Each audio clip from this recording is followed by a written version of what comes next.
Kevin McCormick. I was born here in Sioux City, Iowa at St. Luke's Hospital, December 13th of 1977, one of the best years. Babe? My name is Jessie McCormick.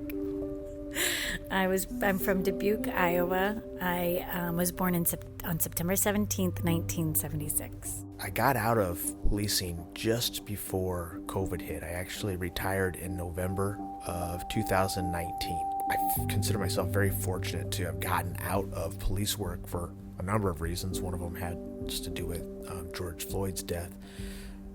Perception of police really changed. I just remember thinking, like, gosh, if I was like down there right now, like how crazy that would be. And I just felt very fortunate that I was not in that. My dad was in a nursing home, and my brother, who has Fragile X, and I could go home to Dubuque and visit them easily. Just a lot more able to be spontaneous socially with loved ones. I decided to throw my hat in the political arena and run for Woodbury County Supervisor. And that was a crazy campaign because during COVID, obviously people weren't door knocking, there were some people that were crazy enough to do it, but I wasn't going to do it just for fear that I would turn people off more than anything. So we had to take, and do things a little bit differently.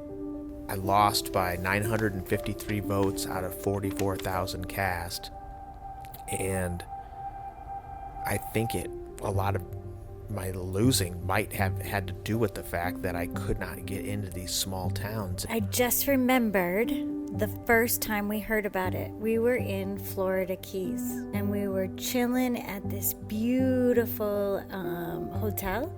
And the following weekend, we met my brother and his wife and stayed with my dad in his assisted living. And Ren had got a little fever and a cough, and COVID was all over the news. So this had been like the first week of March. We were there one night, got up early the next morning, and my sister-in-law, Lily, is a nurse, and remember we were sitting around like, what should we do? Like, if this is a real deal, we cannot be in assisted living with 150 people, 65 plus, and just not do anything. So we went home. We made McCormick for Supervisor masks out of different types of cloth. But yeah, very non-traditional. But what sparks a little bit more conversation is the controversy that came with whether or not you should wear a mask. And so I remember that we had a virtual, town hall. Yeah, it was like a town hall or a debate or something.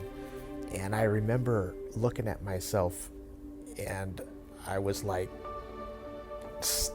I wasn't in the mood that day. I remember I was just a little bit stressed out and just kind of wanted to not play politics for a minute. And they asked whether or not, each candidate, whether or not they supported wearing a mask or not. Look, I'm a mask guy, okay? If it's gonna help out our neighbors, it's not that big of a deal. And I don't know if that necessarily helped my cause. At Briarcliff University, I was Director of Academic Achievement, and at the time, what that meant is that the majority of my job focused on meeting one-on-one with students who were struggling. And my office had been hopping. At times when grades were due, we would have lines of students coming out of our office. And it was awesome. And then suddenly, it was just completely empty. We were terrible homeschoolers. I think one day we pretended it was a science. You're like, I guess we did science today because you and her went to the garage and worked on your, changed the wheel out your motorcycle. No, we put a new carburetor on it. That was a good day. And so, but other than that, we really didn't do, she read and walked and got to do whatever creative she wanted. During the pandemic, we were often sitting there. I remember writing crappy poetry in my journal, and Ren was actually drawing coronavirus cells, and you would be working on the campaign, trying to figure out data. There was a sweetness to having this bubble where I just felt safe.